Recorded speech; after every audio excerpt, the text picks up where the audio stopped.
My name is Olivia Hamilton, and I'm 35 years old. Have you ever been erased from your own family story? Last week, at my father's retirement gala, the pinnacle of his 30-year career as a prestigious school principal, I was literally kicked out of the VIP table in front of 200 guests. Not for causing a scene, not for being late, but for being just an elementary school teacher who apparently embarrassed the family. While his new stepdaughter, a corporate lawyer, took my seat and my inheritance position on a $5 million education fund board, I stood there shaking, humiliated beyond words. But what happened next? When my quiet, unassuming husband stood up and walked to that microphone, the entire ballroom fell silent. What he revealed about who he really was changed everything in less than 60 seconds. The look on my father's face, the gasps from the crowd, and especially my stepmother's dropped champagne glass. I'll never forget it. If you're watching this, please subscribe and let me know where you're watching from. I'd love to hear if you've ever faced family rejection for not being successful enough. Now let me take you back to that night. The crystal ballroom at the Grandview Hotel sparkled with importance that evening. Crystal chandeliers cast golden light over round tables dressed in ivory linens, each centerpiece featuring white orchids that probably cost more than my weekly groceries. This wasn't just any retirement party. This was Robert Hamilton's grand finale, and he'd made sure everyone who mattered in the education world would witness it. My husband Marcus and I arrived 15 minutes late, thanks to unexpected traffic on the highway. I smoothed down my navy dress, the nicest one I owned, bought 3 years ago for my teaching award ceremony. Marcus looked handsome in his simple black suit, though I noticed him checking his phone more frequently than usual. "Everything okay with work?" I asked as we entered the ballroom. "Just some last-minute details," he said, squeezing my hand. "Nothing to worry about." The room buzzed with at least 200 guests, school board members, principals from across the district, major donors, and even reporters from the local education journal. A photographer was already snapping shots near the stage where a massive banner read, "Celebrating Principal Robert Hamilton, 30 years of educational excellence." My father stood near the entrance in a charcoal Tom Ford suit that probably cost 3 months of my teaching salary. Patricia, his wife of 4 years, glittered beside him in a gold sequined gown, her diamond necklace catching the light with every practiced laugh. They looked like they belonged on a magazine cover. "Olivia!" Dad's voice boomed when he spotted us, though his smile didn't quite reach his eyes. "You made it." "Of course, Dad. Wouldn't miss your big night." Patricia's gaze swept over my dress with barely concealed disappointment. "How nice of you to come. Jessica's been here for an hour already, networking with the board members." Jessica, Patricia's daughter, the successful one. "The traffic was—" I started. "No excuses necessary," Patricia cut in smoothly. "Let's get you to your table." As we walked through the crowd, I noticed the local news crew setting up cameras near the stage. Whatever announcement my father planned tonight, he wanted it documented. Marcus's phone buzzed again, and he glanced at it briefly, his expression unreadable. Something about this night felt different. The way Patricia kept smiling, the way my father avoided direct eye contact, and especially the way Marcus kept his phone close, like he was waiting for something. I just didn't know yet that I was about to be erased from my own family's narrative. The place cards at the VIP table gleamed like tiny verdicts. I scanned them twice, then a third time, my stomach dropping with each pass. Robert Hamilton, Patricia Hamilton, Jessica Morrison, David Chen, board members, major donors, no Olivia Hamilton. "There must be some mistake with the seating," I said, trying to keep my voice light. Patricia appeared at my elbow, her smile sharp as crystal. "Oh, didn't Robert tell you? We had to make some last-minute adjustments. Space constraints, you understand." I looked at the table. 8 chairs, 7 cards. One empty seat right next to where Jessica was already sitting, her manicured hand resting on the back of the chair as she chatted animatedly with David Chen, the chairman of the Education Fund Board. But I'm his daughter, I said quietly. Of course you are, dear. You're at table 12 right over there. Patricia pointed to a table near the back, half hidden behind a decorative pillar. With the other teachers from the district. Won't that be nice? You'll have so much in common to discuss. Marcus's jaw tightened beside me. This is her father's retirement dinner. And we're so glad you both could come, Patricia responded smoothly, already turning away. Jessica, darling, tell Mr. Chen about your latest case win. Jessica looked up, her smile perfectly practiced. Oh, Olivia, didn't see you there. Don't you look comfortable? Her eyes swept my 3-year-old dress. Patricia was just telling everyone about my promotion to senior associate, youngest in the firm's history. The words stung exactly as intended. I stood frozen, watching my nameplate's absence like it was a prophecy. My father approached, straightening his tie. Dad, why am I not at your table? He shifted uncomfortably. Patricia thought it would be better for networking if Jessica. She has some connections that could benefit the fund. You understand, don't you? It's just business. Just business. My own father had made my exclusion a business decision. Marcus stepped forward, his voice calm but firm. Where exactly is Olivia supposed to sit? Table 12 is perfectly fine, my father said, not meeting my eyes. Many distinguished educators there. Distinguished educators. Code for the people who didn't matter enough for the VIP table. Jessica's laugh rang out as she touched David Chen's arm, discussing something about corporate sponsorships. She was sitting in my chair, living my moment, and everyone seemed perfectly fine with it. Marcus's phone vibrated. He glanced at it, and something flickered in his expression. Was that satisfaction? Come on, I whispered, tugging his arm. Let's just go to table 12. But I couldn't shake the feeling that I'd just been demoted in my own family hierarchy. Table 12 felt like exile. As we made our way through the ballroom, Patricia's voice carried over the classical music, each word precisely aimed for maximum impact. This is Jessica, my daughter, she announced to a circle of donors. Senior associate at Foster and Associates. She just won a multi-million-dollar case for the Peterson Foundation. A pause, then. Oh, and that's Robert's daughter, Olivia, heading to the back. She teaches elementary school at PS 48, the public one. The way she said public made it sound like a disease. Marcus's hand found mine under table 12's polyester tablecloth, a far cry from the VIP table's silk. Around us sat 5 other teachers, all looking slightly uncomfortable in their best clothes, clearly aware they were the bargain seats at this premium event. "Third grade, right?" asked Mrs. Chen, a middle school math teacher. "I heard you won Teacher of the Year last year." "I did," I said, managing a smile. "That's wonderful," she replied. But we both heard the unspoken truth. Wonderful didn't get you to the VIP table. From across the room, Jessica's voice rang out confidently as she discussed international tax law with someone from the mayor's office.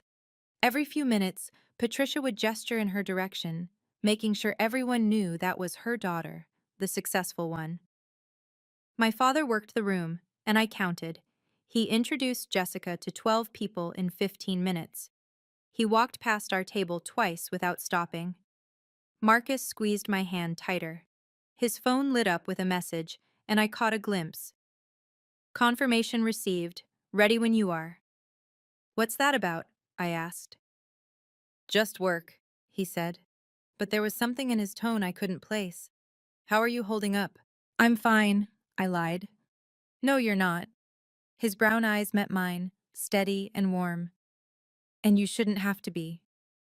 From the VIP table, another burst of laughter. Patricia was now telling someone about Jessica's Harvard law degree, loud enough for our corner to hear. "We're just so proud of what she's accomplished. It takes real ambition to reach those heights." Real ambition. Unlike teaching 8-year-olds to read, apparently.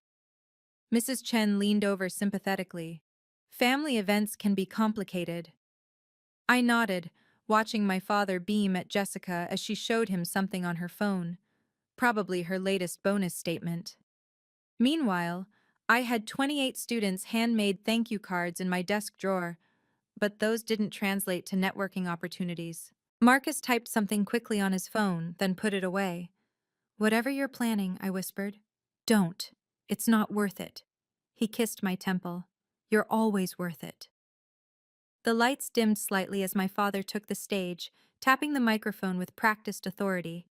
200 faces turned toward him, and the photographer positioned himself for the perfect shot.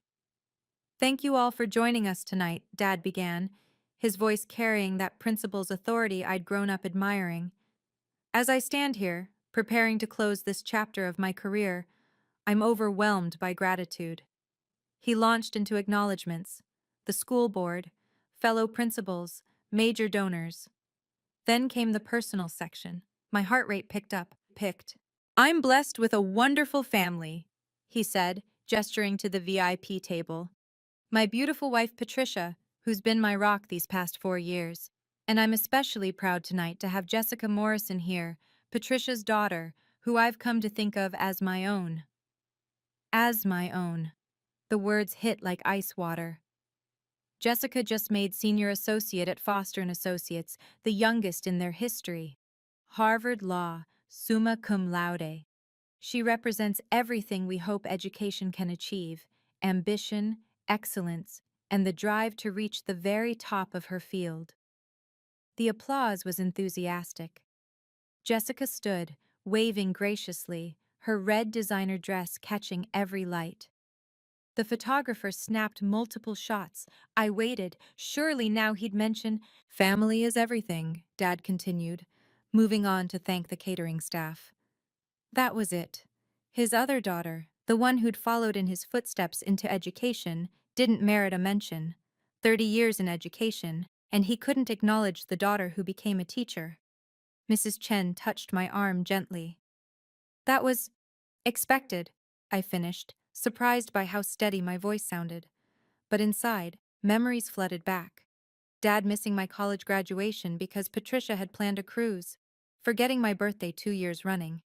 The Christmas dinner where Jessica's promotion dominated every conversation while my Teacher of the Year award went unmentioned.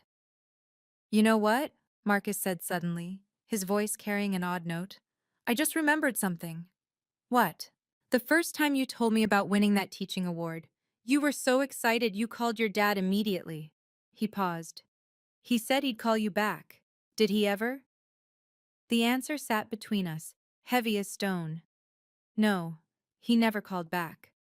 On stage, Dad was now telling a funny story about his first day as principal. The crowd laughed warmly.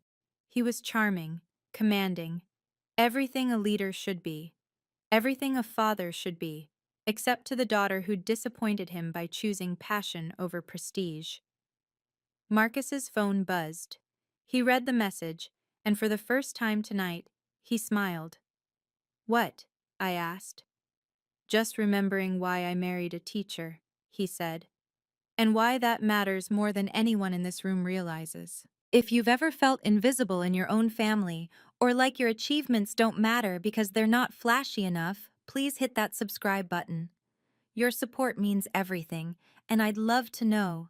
Have you ever had to stand up to family members who didn't value you? Share your story in the comments below. I'm reading every single one, and it helps to know we're not alone in these struggles. Now, let me tell you what happened when things got even worse. Because my father's next announcement changed everything I thought I knew about my place in the family. My father returned to the microphone, his expression shifting to what I recognized as his important announcement face. The same one he'd worn when telling me about marrying Patricia. "Now for the evening's major announcement," he said, commanding instant silence. "As you know, the Hamilton Education Fund has received a generous commitment of $5 million from TechEdu Corporation." Appreciative murmurs rippled through the crowd. 5 million was substantial, even for this well-heeled audience. "This fund will provide scholarships and resources for emerging educational leaders," Dad continued. "And tonight, I'm thrilled to announce who will take my seat on the fund's board of directors when I retire. My breath caught. This was it. The position he'd promised me 3 years ago when the fund was first established. When I retire, Olivia, you'll carry on the family tradition, he'd said. Your classroom experience will be invaluable. After careful consideration, Dad said, his voice swelling with pride, I'm delighted to announce that Jessica Morrison will be joining the board as my successor. The room erupted in applause. Jessica stood, smoothing her red dress, waving like she'd just won an Oscar. Patricia beamed, dabbing at her eyes with theatrical precision. I sat frozen, unable to process what I'd just heard. 3 years of preparation, 2 years of research into teacher scholarship programs, countless proposals I'd drafted for innovative classroom funding. Gone. Jessica brings a unique perspective, Dad continued. Her legal expertise and corporate connections will help the fund grow beyond anything we've imagined. Legal expertise for an education fund to help teachers. Marcus's hand gripped mine so tightly it almost hurt. That position was yours. I know, I whispered. But it was worse than just losing the position. This fund would determine scholarship allocations for hundreds of teachers across the state. Teachers like me, who Jessica had probably never spoken to outside of tonight. She didn't know the difference between Common Core and state standards. She'd never spent a day in a classroom. Furthermore, Dad added, Jessica will be working closely with our primary sponsor, Tech Edu Corporation, to ensure their vision aligns with our goals. Their vision, not educators' vision, not teachers' needs, corporate vision. Mrs. Chen gasped softly beside me. But you're an actual teacher. You understand what we really need. I did, which was exactly why I wasn't chosen. Marcus stood abruptly. Excuse me for a moment. Where are you going? To make a call, he said, his voice carrying an edge I'd never heard before. This changes things. As he walked away, phone already at his ear, I watched Jessica accepting congratulations at the VIP table. My inheritance transformed into her stepping stone. The full weight of what I'd lost hit me as David Chen, the board chairman, stood to elaborate on the position's responsibilities. The board member will oversee allocation of nearly $500,000 annually in teacher scholarships, he explained.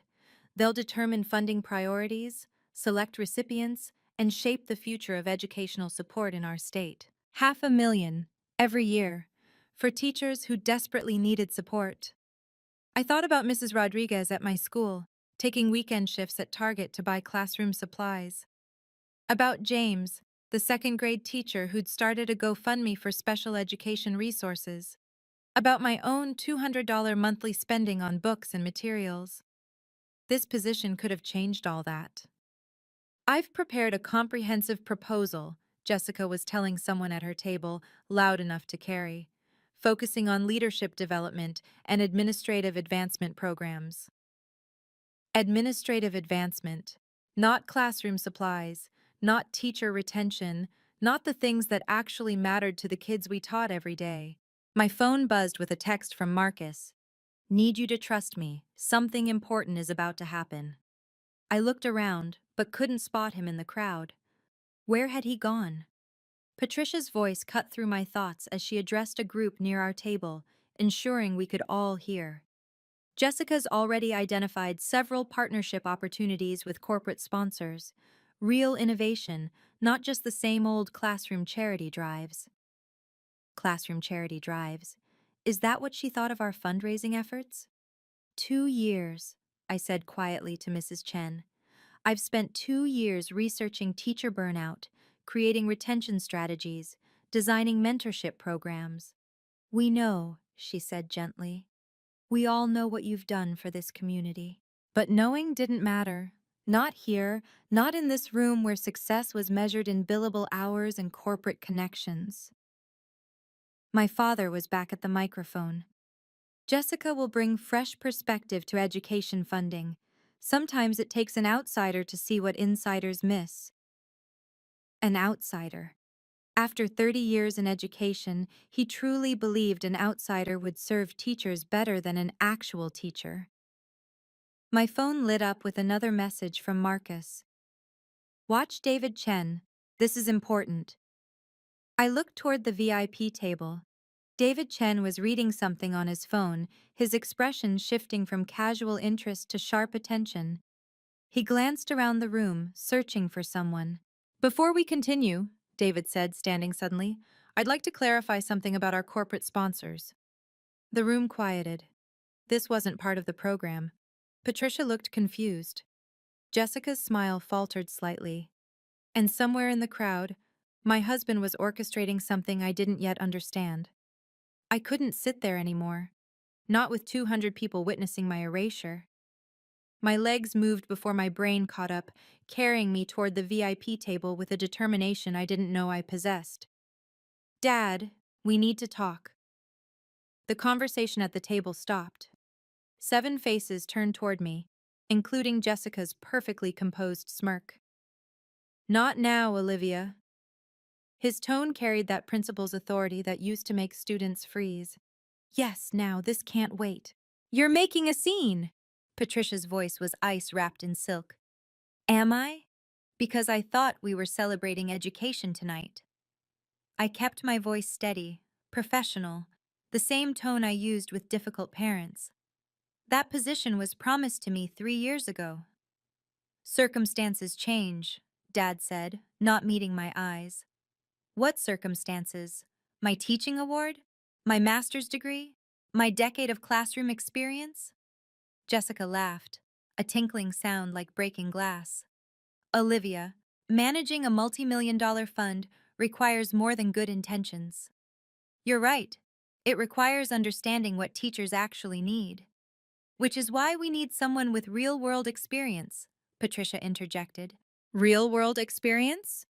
The words came out sharper than intended. I teach 28 eight-year-olds every day. I buy supplies with my own money. I work 60-hour weeks for $40,000 a year.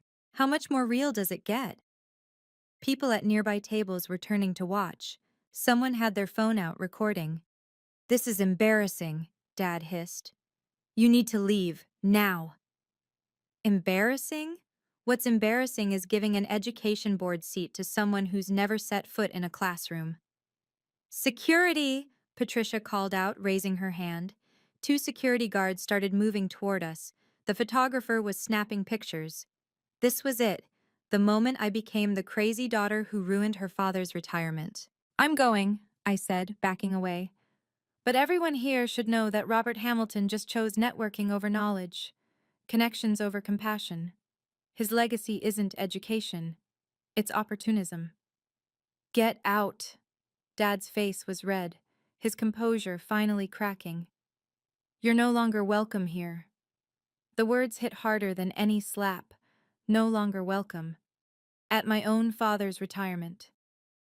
As security approached, a calm voice cut through the tension. That won't be necessary. Marcus appeared beside me, his presence steady as a lighthouse. He addressed the security guards with quiet authority. We're leaving voluntarily. But first, Mr. Hamilton, one question. Dad glared at him. What? Do you know who your primary sponsor actually is? The CEO of Tech Edu Corporation? Of course, some tech executive. What does that? Interesting. Very interesting. Marcus's smile was subtle but unmistakable. Shall we go, Olivia? Something in his tone made everyone pause. The security guards flanked us as we walked through the ballroom, 200 pairs of eyes tracking our humiliation. Someone whispered, Is that his actual daughter? Another person held up their phone, live streaming the spectacle. You're embarrassing yourself, Patricia called out, loud enough for everyone to hear. This is what happens when you can't accept your limitations. I stopped walking, turned back. The entire room held its breath. My limitations? Some people are meant for greatness, Jessica added, standing now, her voice carrying that courtroom confidence. Others are meant for simpler things. There's no shame in being ordinary, Olivia. Ordinary. The word hung in the air like a verdict. Teaching is noble work, Patricia continued with fake sympathy. But let's be honest, anyone can teach elementary school. It takes real talent to succeed in law or business. Anyone can teach. I thought of Tommy, my student with dyslexia who'd finally learned to love reading, of Sarah who'd overcome selective mutism in my classroom, of the 17-hour days, the differentiated instruction, the child psychology courses, the endless patience required to shape young minds. You're right, I said quietly. Anyone can stand in front of a classroom. Not everyone can teach. There's a difference. Dad stood up at the VIP table, his face burgundy with rage. Security, escort them out now. Robert, David Chen interjected. Perhaps we should— Stay out of this, David. This is family business. Family business. Being publicly humiliated was family business. The guards moved closer, and one touched my elbow. Ma'am, we need you to leave. Don't touch my wife. Marcus's voice was steel-wrapped in velvet. The guard immediately stepped back. Or what? Dad challenged. You'll both leave? Please do. Jessica's announcement is the only one that matters tonight. Marcus pulled out his phone, typed something quickly. You're absolutely right, Robert. Jessica's announcement does matter. In fact, it matters to quite a few people. What's that supposed to mean? Patricia demanded. You'll find out. Marcus pocketed his phone.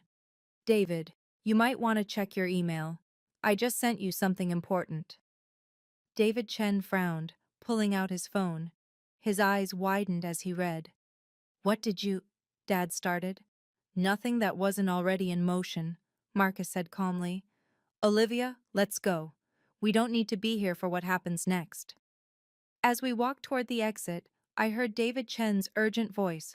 Robert, we need to talk. Now.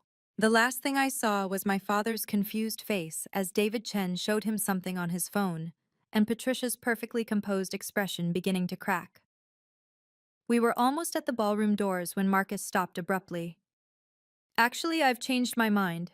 He turned back toward the room, his stride purposeful. I'd never seen him like this. Usually my husband was the quiet one, content to support from the sidelines. But something had shifted. Marcus, what are you doing? Something I should have done the moment they changed your seat. He walked straight to the stage, taking the stairs two at a time. Excuse me, Mr. Hamilton, Marcus said into the microphone, his voice carrying that same calm authority I'd heard him use on conference calls.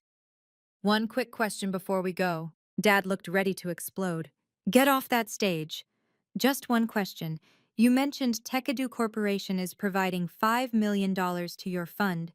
That's quite impressive. Do you know much about Tech-Edu? What kind of question is that? Patricia shrieked. Security! But David Chen raised his hand, stopping security. Let him speak, Robert. This is relevant. Marcus continued, unruffled. Tech-Edu specializes in educational technology for underserved schools. They, believe every child deserves quality education regardless of zip code. He'd said we. Fascinating company history, actually, Marcus continued conversationally. Founded 5 years ago by someone who watched his mother struggle as a public school teacher. She spent her own money on supplies, worked weekends without pay, never got the recognition she deserved. Sound familiar? The room was dead silent now. Even the catering staff had stopped moving. The founder promised himself that when he had the means, he'd support teachers properly. Not with empty words or photo ops, but with real resources. Marcus looked directly at my father. That founder believed teachers like Olivia, the ones who stay late tutoring struggling students, who spend their summers designing innovative curricula, who see potential where others see problems, those teachers deserve more than a seat at the back of the room. What's your point? Dad demanded, though his voice had lost its edge. My point is that Techedu's funding comes with specific conditions. Values alignment, they call it. The company is very particular about who manages their donations. David Chen was typing furiously on his phone now, his expression increasingly alarmed. Marcus, I whispered, pieces clicking into place. The conference calls he took in his home office. the educational journals on his nightstand, the way he always knew exactly what my classroom needed. The contract terms, Marcus said, his voice still conversational, are quite specific about the kind of leadership Tekadu expects. Strange that you didn't review them more carefully. My father's face had gone from red to pale. You're not. You can't be. Marcus smiled. It wasn't a cruel smile, just matter of fact. Interesting assumptions, Mr. Hamilton. David Chen stepped forward, his phone in hand, voice urgent. Robert, we need to discuss this immediately. The contract specifications. What contract specifications? Patricia demanded, her composure finally cracking. Marcus pulled out his own phone, reading from the screen. Section 7.3. Fund management must prioritize classroom educator experience. Section 7.4. Board positions should reflect diverse educational backgrounds, with preference for active teachers. He looked up. Should I continue? Jessica laughed nervously. This is ridiculous. You can't seriously suggest— I'm not suggesting anything, Marcus interrupted smoothly. I'm simply reading from a binding legal document, one that Mr. Hamilton signed 6 weeks ago. My father grabbed the contract from David Chen, scanning it frantically. His face went even paler.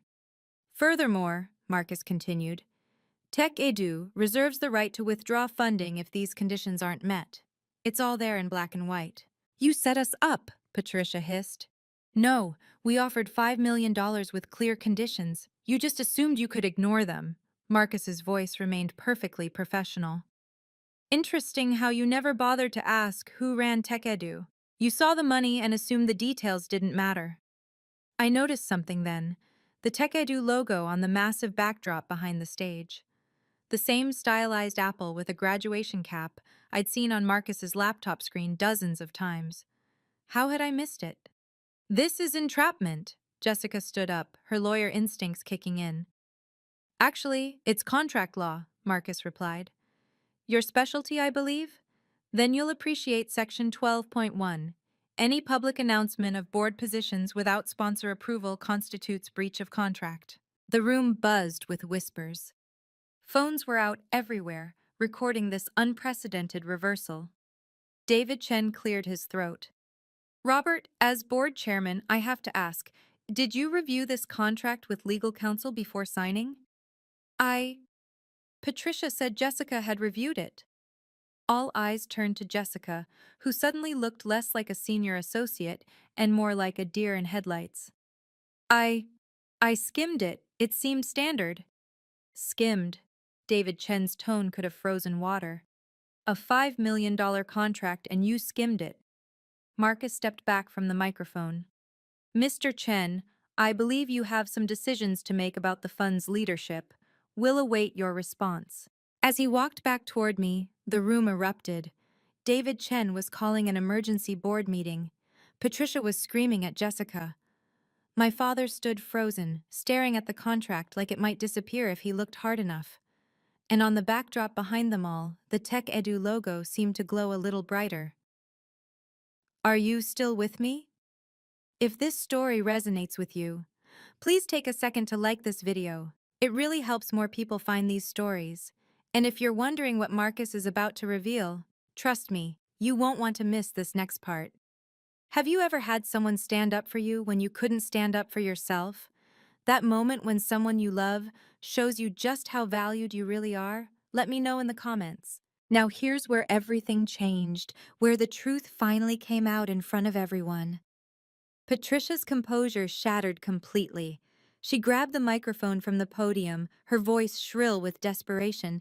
This is manipulation. This man, she pointed at Marcus, has been deceiving us all, hiding who he was. Olivia probably planned this whole thing. Planned what? I asked, finding my voice.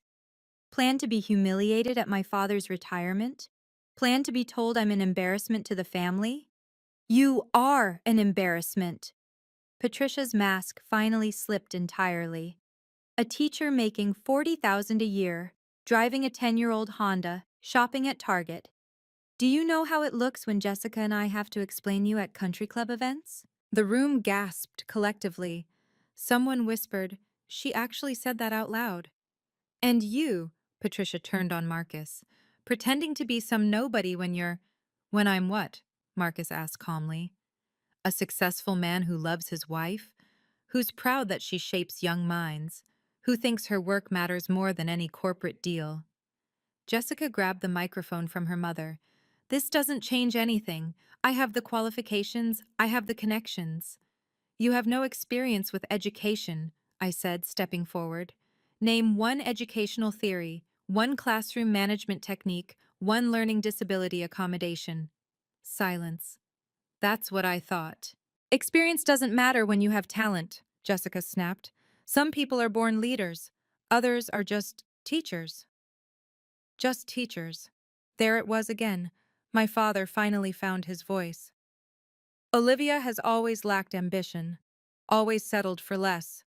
I tried to push her toward law school, business school, anything with prestige.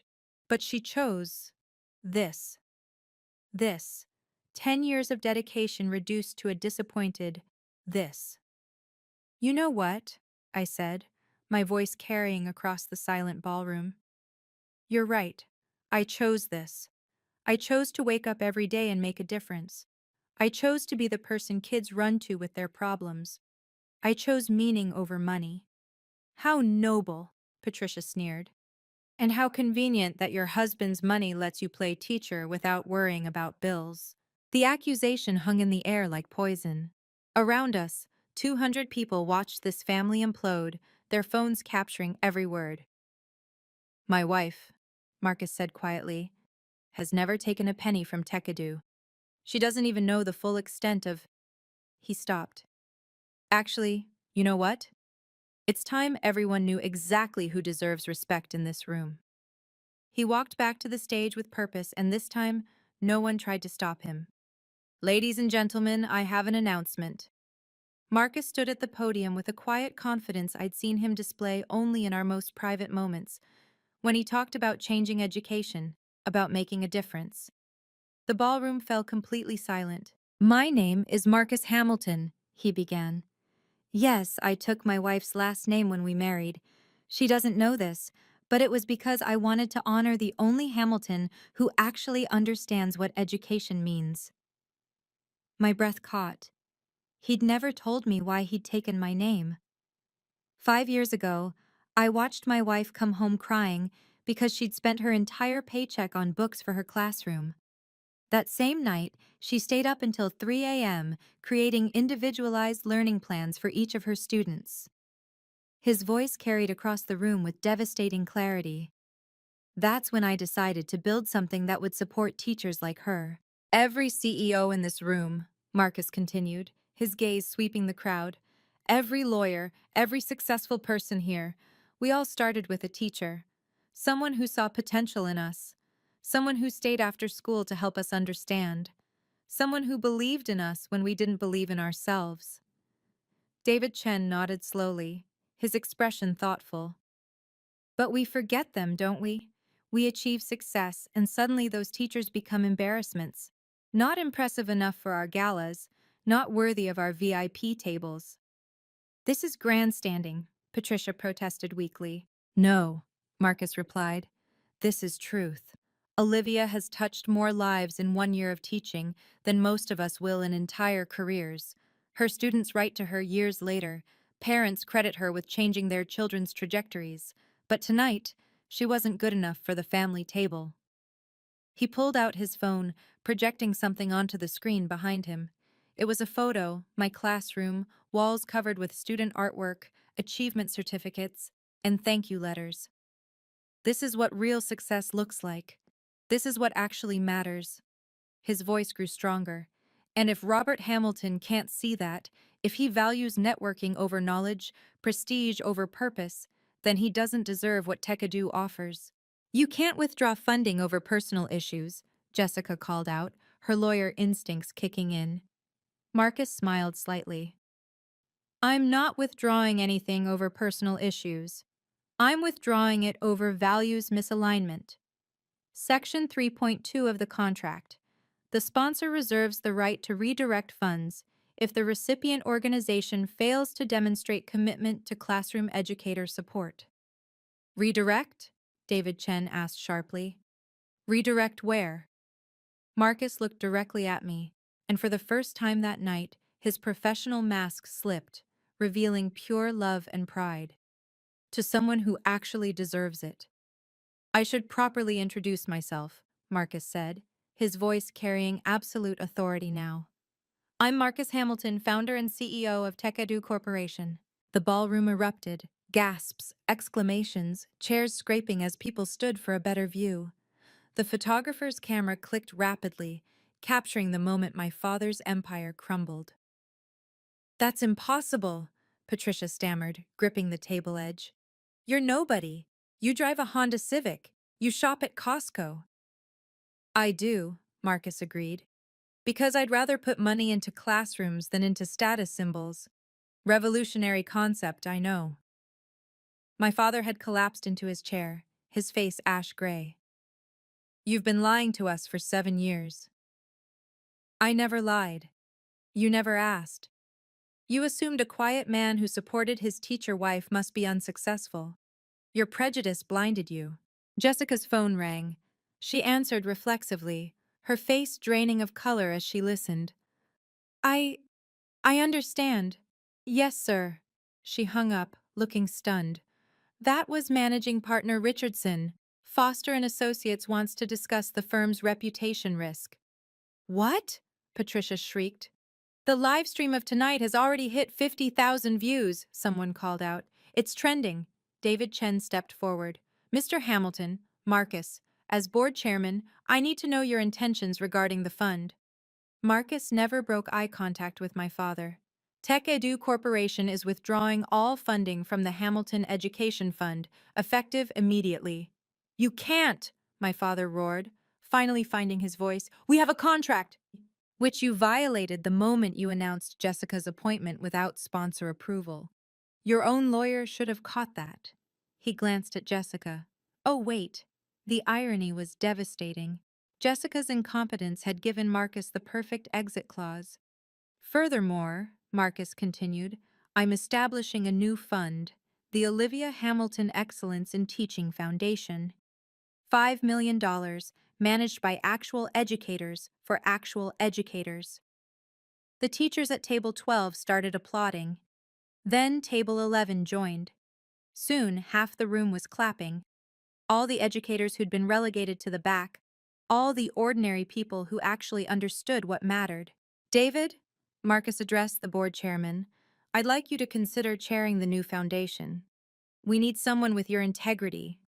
David Chen looked between Marcus and my father, his decision clear. I'd be honored. This is theft, Patricia screamed. We'll sue. Please do, Marcus said calmly. I'm sure the publicity will be wonderful for everyone involved. Principal's wife calls teachers embarrassments, has such a nice ring to it. My father stood slowly, his dignity in tatters, his legacy destroyed in minutes. Olivia, you've ruined everything. But I wasn't looking at him anymore. I was looking at my husband, the man who'd just revealed himself as my fiercest protector, my quietest champion. Effective immediately, Marcus announced, his voice carrying the finality of a judge's gavel. TechEdu Corporation withdraws all funding from the Hamilton Education Fund. The words echoed through the ballroom like thunder. $5 million, gone in a single sentence. You can't do this! My father lurched toward the stage. That money was promised. The announcements were made. The programs were planned. Plans change, Marcus said, echoing my father's earlier words back to him. Isn't that what you told Olivia about her board position? David Chen was already on his phone, likely calling an emergency board meeting. Other board members huddled together, their whispers urgent and panicked. This is vindictive, Jessica accused, her voice shaking. You're punishing a fund that helps children because of a family dispute. No, Marcus corrected. I'm redirecting resources to people who actually understand education. The contract explicitly states that TechEdu funds must support classroom educators. Giving control to someone who's never taught violates our core mission. She was going to learn, Patricia protested desperately. From whom? From the teacher you just called an embarrassment? Marcus's tone remained professionally cold. From the daughter Mr. Hamilton couldn't acknowledge in his speech? The live stream comments were scrolling rapidly on someone's phone screen nearby. Justice! Finally, someone stands up to nepotism. That teacher deserves better. Mr. Hamilton, David Chen spoke up, his decision made. Given this development, the board needs to reconvene immediately. Jessica's appointment is obviously void without funding. This is a conspiracy, Patricia spat. You all planned this. We planned nothing, I said, finding my voice. You created the situation with your choices. Every insult, every slight, every moment you made me feel worthless. You built this outcome yourselves. My father's shoulders sagged. In 60 seconds, he'd gone from celebrated principal to the man who lost $5 million through arrogance and nepotism. The teaching community deserves better, Marcus continued. They deserve leaders who understand their struggles, who value their contributions, who see them as professionals, not embarrassments. Please, my father said quietly, the fight draining from him. The fund helps hundreds of teachers. And it still will, Marcus replied. Just not under your name, not under leadership that sees teachers as less than. The Olivia Hamilton Foundation will serve the same community with actual respect. A reporter pushed forward. Mr. Hamilton, are you saying this was personal? Marcus considered the question. I'm saying that values matter. If you can't respect teachers, you shouldn't control teacher funding. It's that simple. The security guards who'd almost escorted us out earlier now stood awkwardly, unsure what to do. The power dynamic had shifted so completely, they looked to Marcus for direction. We're done here, Marcus said simply. Marcus returned to the microphone one final time, his presence commanding absolute attention. Before we leave, I want to announce the establishment of the Olivia Hamilton Excellence in Teaching Foundation. His voice carried pride that made my eyes burn with tears. $5 million, dedicated to supporting classroom educators who do the real work of shaping our future. The teachers at table 12 rose to their feet, applauding. Mrs. Chen was crying openly. This foundation will provide grants for classroom supplies, fund continuing education, and offer mental health support for teachers facing burnout. Marcus looked directly at me. It will be chaired by someone who understands what teachers actually need, because she is one. You want me to? I couldn't finish the sentence. If you'll accept, Marcus said softly. Though I should mention, I never told you about Tekadu because I wanted you to love me for me, not for this. I know, I whispered, remembering all the times he'd supported me without fanfare, without recognition, without need for credit. This is outrageous. Patricia's voice cracked with desperation. You can't just create a competing foundation. It's not competing, Marcus corrected. Your fund no longer exists without funding. This is a replacement. David Chen stepped forward. For what it's worth, the board members who actually care about education would be honored to serve under Mrs. Hamilton's leadership. 30 teachers in the room stood up, a wave of movement from the back tables, then support staff, then several parents I recognized. Soon, nearly half the room was standing, all the people who understood what really mattered in education. Additionally, Marcus announced, Tech Edu will match any donation made to the foundation tonight, dollar for dollar. Immediately, phones came out. The head of the local teachers union called out, 10,000 from our emergency fund. 20,000 from the Parent-Teacher Association, someone else shouted. Within minutes, pledges totaling $300,000 filled the air. With matching, we'd raised over $500,000 in addition to the base funding. Jessica stood frozen, watching her carefully planned future crumble. The board position, the prestige, the networking opportunities, all evaporating because she'd skimmed a contract. This won't stand, she said weakly. There are legal implications. You're right, Marcus agreed. Your firm will probably want to discuss how their senior associate missed crucial contract terms that cost a client $5 million. That does have legal implications. Her phone rang again. She looked at the screen and didn't answer. Mrs. Hamilton, David Chen addressed me formally. Would you accept the position of founding chair? I looked at my father, who sat defeated at his VIP table, his grand retirement transformed into public humiliation, then at Marcus, who'd protected me while respecting my independence. I accept. Jessica's phone wouldn't stop ringing. Each call she declined made the next one come faster. Finally, she had to answer. Yes, Mr. Richardson. Her voice was barely audible, but in the hushed ballroom, we could all hear. I understand. Yes, sir. The live stream. I know. Tomorrow morning. Yes, sir. She hung up, her hands trembling.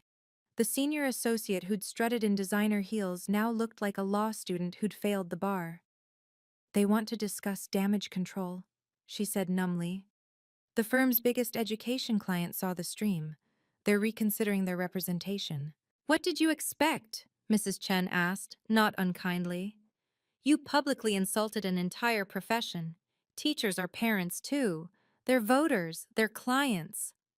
The reality was sinking in. Jessica hadn't just insulted me. She'd insulted every teacher watching, every parent who valued education, every person who remembered a teacher who'd changed their life. Patricia grabbed her daughter's arm. We'll fix this. We'll issue a statement. We'll say you were misquoted. It's live streamed, Mom, Jessica said flatly. 50,000 views and climbing. The legal blogs are already picking it up. Lawyer who skimmed multi-million-dollar contract calls teachers worthless. Her phone buzzed with the text. She read it and actually laughed. A broken, disbelieving sound. The State Bar wants to discuss my public conduct.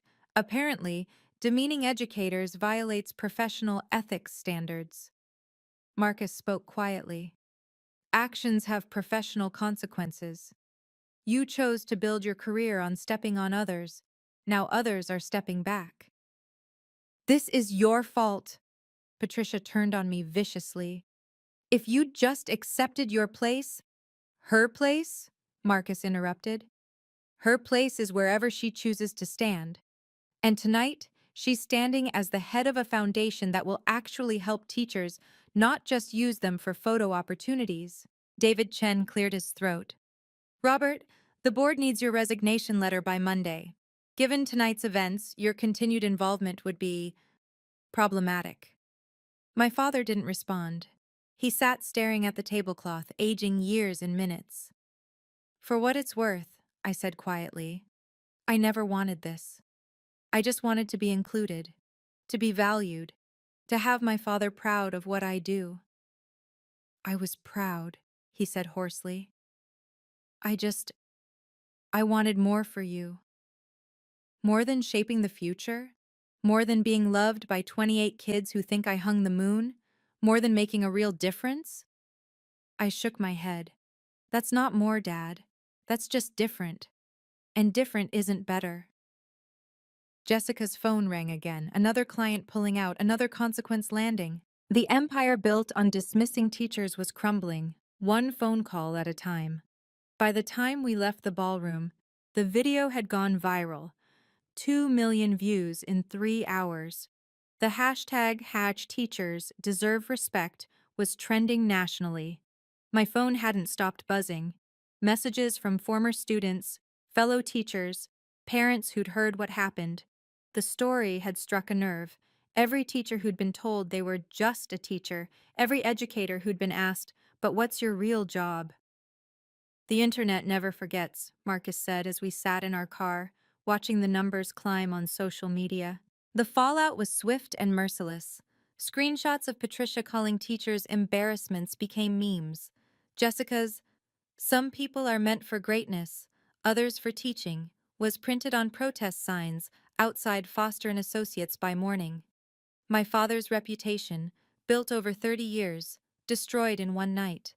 The principal who didn't value teachers, the educator who saw education as embarrassing.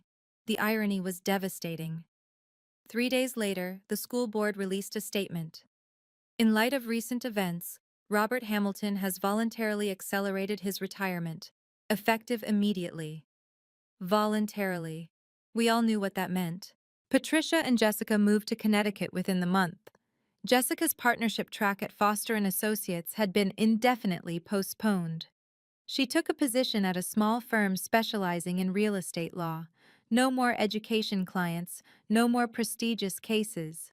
Her LinkedIn profile no longer mentioned Harvard Law in the first line. But the positive responses overwhelmed everything else. Teachers from across the country sharing their stories. Parents thanking me for standing up. Students, so many students, saying their teachers deserved better. The Olivia Hamilton Foundation received over 50 corporate sponsorship offers in the first week. Companies wanted to be associated with respecting teachers, not dismissing them. We had to hire staff just to process the applications. You know what the ironic part is? I told Marcus as we reviewed foundation applications. Dad spent 30 years in education, but he'll be remembered for disrespecting educators. He made his choice, Marcus said simply. Every time he introduced Jessica instead of you. Every time he valued prestige over purpose. Choices have consequences. A month later, we held our first foundation board meeting. David Chen, 5 veteran teachers, 2 parent advocates, and me. No lawyers unless they'd taught. No business executives unless they'd volunteered in classrooms. Just people who understood that teaching wasn't less than, it was everything. The meeting was at table 12 of the same ballroom. We'd specifically requested it. From the back tables to the boardroom, Mrs. Chen said with a smile. That's quite a journey. No, I corrected. From the classroom to the boardroom. That's the journey that matters. 6 weeks after the gala, my father called. I'd been expecting it. Patricia had left him 2 weeks prior, moving to Connecticut to be near Jessica. The house was too big for one person, he said.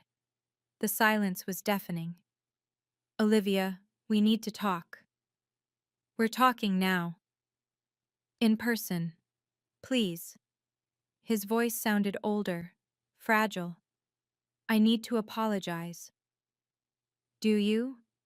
Or do you need forgiveness to salvage your reputation? A long pause. You've become harsh.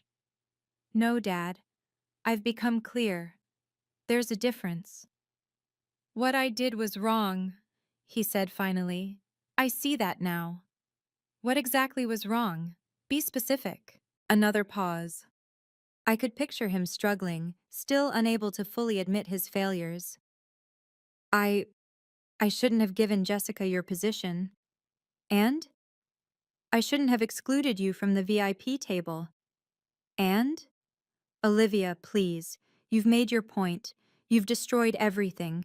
My reputation, my retirement, my marriage. I destroyed nothing, I interrupted.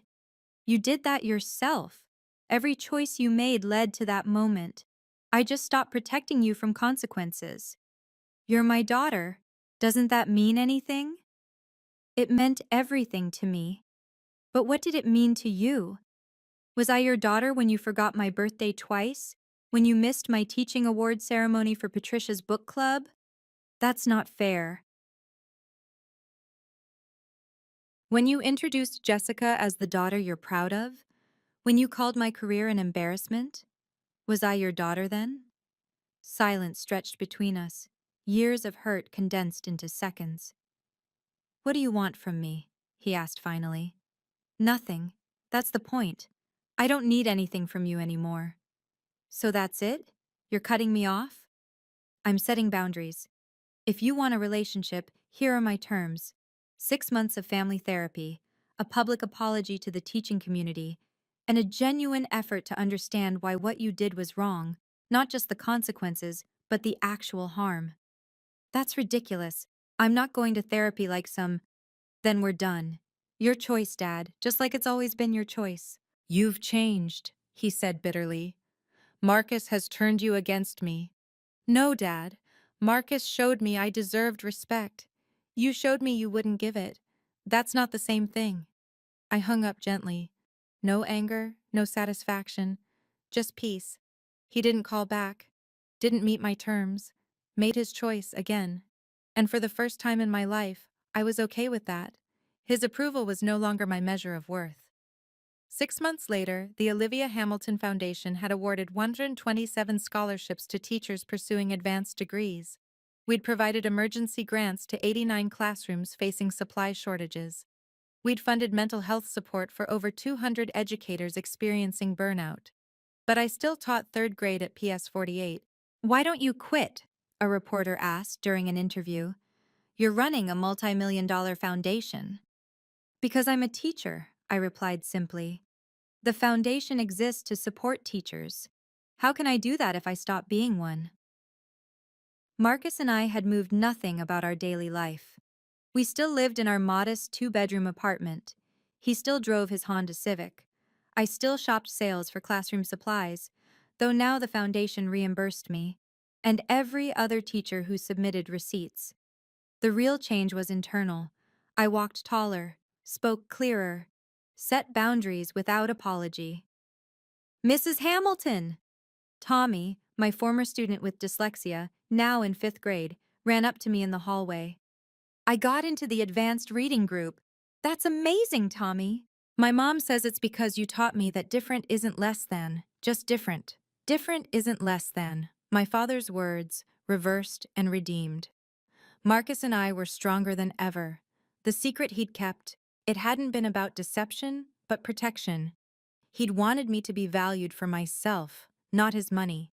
He'd wanted my father to see my worth without knowing about tech edu. "Any regrets?" I asked him one evening as we reviewed foundation applications together. "Only one," he said. "I wish I'd stood up for you sooner." "You stood up when it mattered most."